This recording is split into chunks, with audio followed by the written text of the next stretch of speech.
on your last album, you did a song with T. Wade Montana. T. Wade. Man, I've known him since I was a jit. You know what I mean? He, in my opinion, was one of the first, I say, street dudes that could come with that conscience that'll make you be like, man, okay, he can get active. I know for a fact he can get active. You know what I mean? They ain't, you know, there ain't no sugar in his vein, bro. You know, he gonna stand on his, but he is conscious to what he puts out there musically. Right.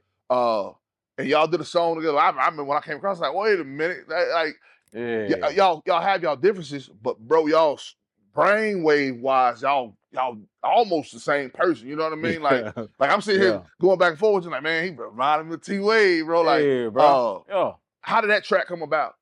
Man, I've been following T Wade for years, and I always said once I get in project mode, I gotta reach out to him. Like it's just gonna have to be what it's gonna be. It's gonna be that.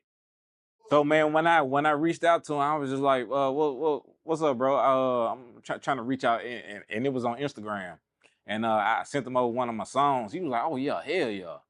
So shit, man, we locked in. Goddamn, we did the song. Cause I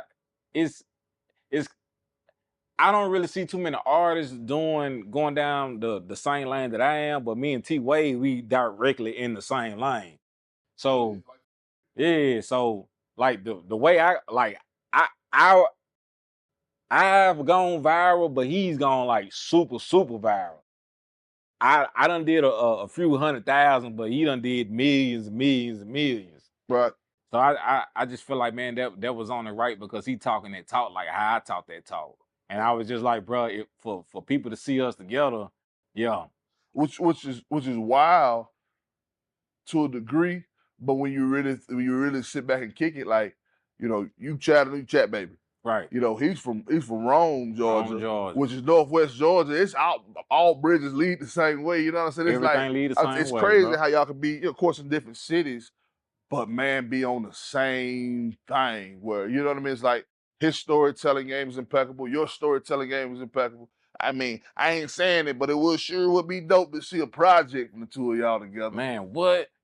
Actually, shit, man, I see now it's becoming a thing where artists starting to shoot videos to their older songs or like older material. So can I get Cornell the shooter? Goddamn, we go down there to Rome and we can goddamn go on and shoot the video. Let's check the calendar, make it happen. That's what I say. Let's check the calendar, make it happen. Like, for real. I'm sure bro I love it. You know what I'm saying? But let's for real. We'll talk about that off camera. But I say y'all heard it here first. You know, so if you ain't heard the record yet, you're doing yourself a terrible injustice. Let's talk about it. Let's talk about it. Check it out. It's on all streaming platforms. Go tell them where they can find it. Man, you can find it on all streaming platforms.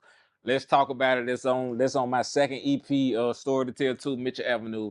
Of course, that's the avenue I grew up on. And yeah, man, we just telling our stories, trying to get out to the people, man, trying to change one life at a time. Yep. If you rocking with KB, then you're gonna like T Wade, and they on the same track. Go check it out. Right. So, brother, are you caught up with the news in Chattanooga as far as like the beef in Chattanooga? Man, I'm all the way tapped in. Okay, so you gotta be. So you fully aware of, like, you know, the Conky beef, with Young Meaty, right? With Lil Ratchet, right? Busy. You fully caught up with that. Right. Do you think that's a good thing for the city? As far as rap beef, do you think it's a good thing for the city? Yes and no. I just think it's good for the culture, like for the as far as the rap aspect of it.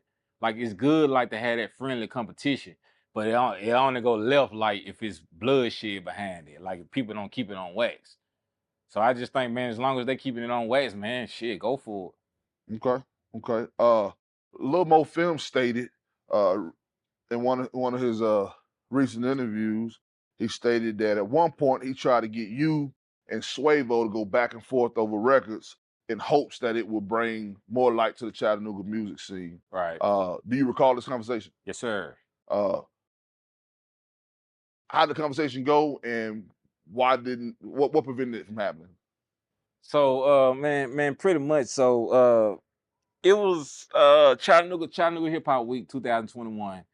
And we a lot of Chattanooga artists was performing at the UTC, University of Chattanooga. And they had a stage for all of us to perform on. And at that time, man, I just felt like just popping big shit. Okay. So man, I got on stage. So you know what I'm saying, I do my song. That's that ratchet they be talking about. It's still in you. Yeah, That's that was. Go ahead. yeah. So man, so I got the rapping. So I'm on stage. It's probably like 30, probably about 30 other artists right here on the side. So I turned to my side and I was like, "Yeah, man, I'm smoking on all your favorite chat rappers."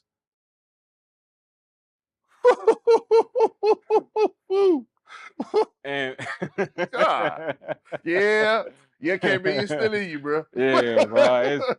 But you know, man, they know I ain't really mean no harm by that, man. It was just I was just kind of on my Kendrick Lamar shit. Right. Just I was just ready to pop it, bro. It's just like I was just ready to get back active, and somehow I just got back to Swayyvo. I don't really think he took offense to it. I think people just probably just blew it out of proportion, and because it's always been love with Swayyvo, bro, since day one. So I mean, he's a competitor too. Yeah, he's a competitor too. Yeah, competitor, but you know, bro, I'm when it comes to rap shit, I'm a dog in it, bro. So I know what he can do, but I know what I can do. Yeah. So. Say that. So, but it ain't it really wasn't much, and Lil Mo, man, he just try to find ways to shed light on the city and different. Shout out Lil Mo Films. Yeah, no, I know from my perspective. Because he didn't even bring it up. I bought that up myself okay. Because it had just happened. Right. It had just happened like that day before. Right. So it was more or less your idea than it was Lil Mo Films. It was just my way of popping it. I'm just ready to pop it. Whoever answer the challenge. No. Okay, so you was just open ranging it. Yeah. Whoever step up. I ain't care who stepped in. Okay. And just Swayyvo, shout out to Swayyvo. He was the one. It's just like, man, I realized at some point when people say humble yourself, you really gotta humble yourself, bro. Right. And I realized, yeah, I did that like in my younger day, bro. But that really don't really resonate. Yeah, some people may like to see that from me, but that's kind of like a past thing. Like now, I can show a little glimpse of it every now and then, but man, I feel like the way I kind of just went about it, I probably should never did that. Yeah, it was good for the awareness, like to get people like, damn, KB said that. Right. But no, bro, like some people probably took that shit personal. Not Swayyvo, but it's probably other people who probably took it personal and just be like, damn, bro, you trying to shit on the city and all that, but that wasn't even the case, bro. I mean, like you said, you younger, you know, let's just be honest. But that's how I got my rep, bro. I haven't always been a conscious rapper, bro. When I first started rapping, I was really popping my shit, bro. Like, yeah, I diss any fucking batter, bro. Okay, well, so what made you become a conscious rapper? Man, really when JV died, and I was just trying to continue his legacy. So with the whole police thing, I was just trying to get my point across. So it came from me just trying to, well, when I made Understand it was a song where I was already on that wave then, but then when he died, it just kind of like, yeah, it pushed over the ledge. Yeah, this what it's gonna be, bro. So the conscious rap didn't come to like after JV died. So hey, shout out to JV. You know what I mean? He's still with you, bro. Yeah. You know what I'm saying? Hey, most definitely still with you. He directed. He was a real chat rat too. Hey, yeah, bro. It's in you. It's in you. Yeah, bro. If it's in you, it's in you, bro. It's in you. It's in you. And yeah, bro. I didn't. If anybody looking at this, man, I ain't really mean no harm with that. But just know, bro, I got that dog in me. So whenever I'm called upon, the challenge is upon me, I'm gonna answer that call, bro. That's the man in you, man. Like, you got to stand for something. Man, I ain't going for none of that. Yeah. Shout out to Lil Mo Films. Shout out to Lil Mo, man. Shout out to Swayyvo. But yeah, So I seen a poll on the internet here recently. They asked the question. They said, "Has social media made the world more racist?" What's your thoughts on that? Man, honestly, I don't think it really haven't made it any more racist than what it's already been. It's just with Trump being in office and social media, people just showing their true colors. Really, it's really no difference. Like people always been racist, even when like they just became racist overnight. It's just now they got somebody in higher up like Trump was. So now they got somebody advocating and saying like, okay, it's okay to be this way. So now they just feel like, bro, we can just do whatever. Like we already been this way, but now we don't have to hide it. Right. So I take you ain't voting for Donald Trump. Man, So you gonna vote Biden then? Man, I'm kind of on the fence with that. But shout out to Biden, bro, because he forgave my student loans, man. They say the way you vote is how it benefits you directly. You know what I'm Yeah, saying? bro. I mean, the presidential election, bro, that really don't affect us, bro. My fight is with the local officials, bro.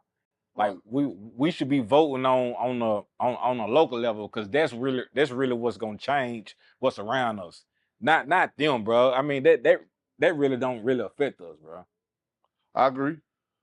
So, the mayor of Chattanooga, are you caught up on like him, or what's your take on the mayor of Chattanooga? I say he cool. He cool. I don't really got any good or bad. I mean, I don't know. He cool. He cool. Okay, we'll leave that right there. George Floyd has a biopic coming soon. His daughter and her mother are the executive producers. It's called Daddy Changed the World. It's supposed to humanize him. Right. It's supposed to offer a deeper understanding of the man who was George Mm-hmm. Floyd. Do you feel like the biopic is needed? And do you indeed feel like he changed the world? I feel like definitely the biopic is needed because the social media in the media world, they will make you into a monster, bro. So by them shedding that light on who he was as a man, bro, it's gonna make all the difference. And he really did change the world, bro, because of the way the way people treat us now, bro. It's a little different than what they might still have the racism and all that, but they kind of approach us a little bit more with caution now. Correct. So yeah, bro, yeah, and and with that whole George Floyd thing, bro, like when that first happened, that took me back. They took me back to what was going on with me and Javario, like when he passed, because it wasn't like direct the similar situations, but it was dealing both dealing with law enforcement, and I feel like he need to tell his story, and as I get more researchers, I said resources, resources. I'm going I'm gonna tell Javario's story from who he truly was, because a lot of people look at, and I'm gonna just be real, bro. People look at me as like the conscious rapper, the positive rapper, but then they look at Javario like he was the same as me, but and we all come from the same side of town, but he was a gang member also. But just because him being a gang member, that don't make him any less than what I am, bro. So I think shedding that light on the ones that we lost, bro, is real beneficial, bro. Yeah, bro. I agree. Whatever I can do to aid that, you let me know. Like Yeah, that ain't bro. just no camera. That's real talk. Because them stories that need to be told, bro. Because I shit, bro. I still get emotional about it, bro. Because I remember just as many people as JV rocked with when he was alive, bro. It wasn't no more than probably 30 people at his funeral. No. 30 people, bro. But at his funeral, I got up there and I addressed his whole family. I'm just be like, I'm not gonna let his legacy die, bro. You ain't. So I stood on that then. I'm still standing on that now. Hey, I respect that. 1,000%. Like I said, you let me know how I can assist that, bro.